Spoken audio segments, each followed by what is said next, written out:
अब मैं कुछ आयतें हैं जिनको आपके सामने रखता हूं। ये गैलेक्सी है हमारी, ये लेटरल व्यू है, ये टॉप व्यू है मिल्की वे गैलेक्सी, जिसका हिस्सा है हमारा सोलर सिस्टम। ये उसका स्केच है, एग्जैक्ट पिक्चर नहीं है। इस गैलेक्सी के अगर आप डायमेंशंस देखें तो एक बाजू से दूसरे बाजू 1,00,000 नूरी साल, यानी 1,00,000 लाइट ईयर्स का डिफरेंस है, डिस्टेंस है इस हिस्से से उस बाजू तक। लाइट ईयर क्या है? रोशनी 1 सेकंड में तकरीबन 1,86,000 मील या 3,00,000 किलोमीटर चलती है 1 सेकंड में। इसको 60 से मल्टीप्लाई कीजिए, 1 मिनट में रोशनी कितना चली, फिर 60 से मल्टीप्लाई कीजिए 1 घंटे में कितना चली। यहां तक आते ज्यादातर आपके कैलकुलेटर्स, कंप्यूटर्स फेल होने लगेंगे क्योंकि फिगर्स बहुत ऊंची चली गई।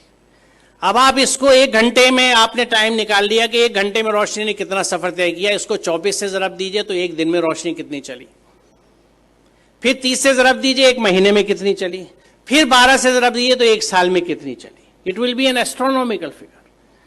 1 साल में रोशनी जितना फासला तय करती है, जितना डिस्टेंस कवर करती है, उसको 1 लाइट ईयर या 1 नूरी साल कहा जाता है।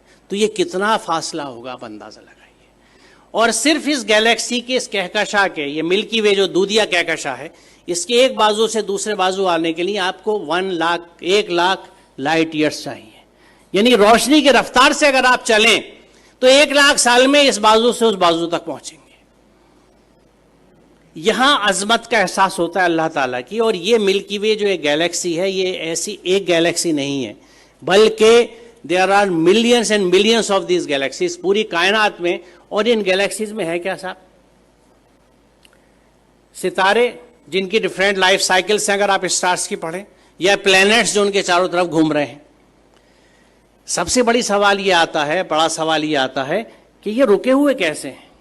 रात में जो आसमान हमें इतना अच्छा दिखता है, उसमें तारे नजर आ रहे हैं, चांद नजर आ रहा है, ये रुके हुए कैसे? What is holding them? वो क्या चीज है? वो कौन से कुव्वतें हैं? आज हम जानते हैं कि ये इलेक्ट्रोमैग्नेटिक फोर्सेस हैं जिनके बैलेंसिंग से इनको हमने रोक रखा है। It is just phenomenal. आप ये समझिए कि मैग्नेटिक फोर्स को कंट्रोल करने के लिए इस वक्त हमारे पास जो सबसे अच्छी एग्जाम्पल है, उदाहरण है, वो मैगलेव ट्रेन का है कि मैग्नेटिक लेविटेशन से रेल की पटरी से 6 इंच ऊपर ट्रेन रन करती है, जिसको मैगलेव ट्रेन कहते हैं।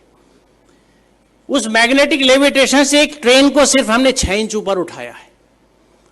और इन प्लैनेट्स का जो billions and billions of stars and planets और सूरज हैं, सितारे हैं, ये किस तरह से बैलेंस किए हुए मैग्नेटिक फोर्सेस के साथ।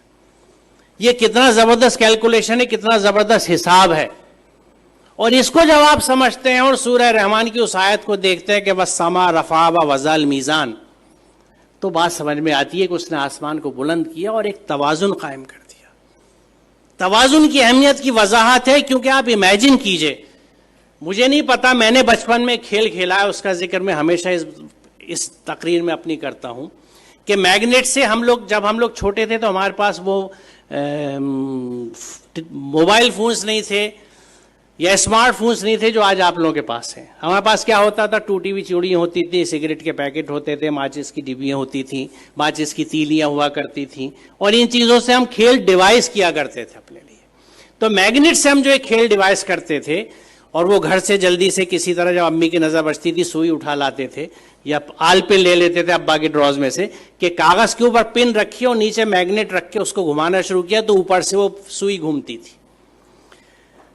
अब इस सुई को अगर आप बीच में रख के दोनों साइड मैग्नेट रख लें तो जिधर मैग्नेट का फोर्स ज्यादा होगा सुई उधर भागेगी। एक स्टेज ऐसी आएगी कि सुई बीच में कांपती सी रहेगी, ना इधर जा सकती है ना उधर, क्योंकि यहाँ पे दोनों फोर्सेज एक दूसरे को न्यूट्रलाइज कर रहे हैं।